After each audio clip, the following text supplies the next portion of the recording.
আবারও সীমান্তে বিএসএফ এর তাণ্ডব। একের পর এক বাংলাদেশে ঢুকেই বাংলাদেশিদের আটক করে নিয়ে যাচ্ছে। এবার সেই তালিকায় যুক্ত হলো আরও 2 বাংলাদেশি। শুক্রবার সন্ধ্যার দিকে লালমনিরহাটের পাটগ্রাম উপজেলার ধবলসতী গাটিয়াভিটা সীমান্তের 825 মেইন পিলারের 1 নং সাব পিলারের কাছ থেকে 2 বাংলাদেশিকে ধরে নিয়ে যায় ভারতীয় সীমান্তরক্ষী বাহিনী।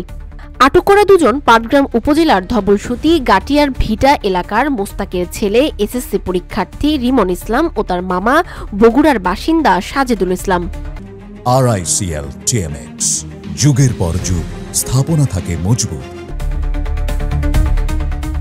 জানা যায় সীমান্তে চা বাগানে ছবি তুলতে যাওয়ায় তাদেরকে ধরে নিয়ে যায় বিএসএফ। বিজিবি ও সীমান্ত সূত্র জানায়, বাংলাদেশ ভারত সীমান্তের প্রধান পিলার 825 নম্বরের 1 নম্বর উপপিলার সংলগ্ন শূন্যরেখার ভারতীয় চা বাগান দেখতে যায় মামা ভাগ্নে সাজিদুল ও ইমন।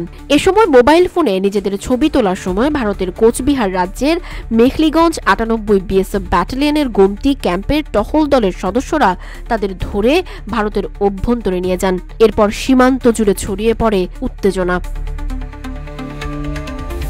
খবর পেয়ে বর্ডার গার্ড বাংলাদেশ বা বিজিবি 61 এর তিস্তা 2 ধবলসতী বিজিবি ক্যাম্পের কমান্ডার নায়েব সুবেদার মুক্তার হোসেন বিএসএফ এর ওই ক্যাম্পের কমান্ডারের সঙ্গে যোগাযোগ করে পতাকা বৈঠকের আহ্বান জানান। এর 8 ঘণ্টা পর এসএসসি পরীক্ষার্থী সহ 2 বাংলাদেশিকে ফেরত দেয় বিএসএফ। বিএসএফ এর সঙ্গে বিজিবির পতাকা বৈঠকের পর শুক্রবার দিবাগত রাত 2টার দিকে বুড়িমারি স্থলবন্দরের 0 পয়েন্টে দিয়ে তাদের ফেরত আনা হয়।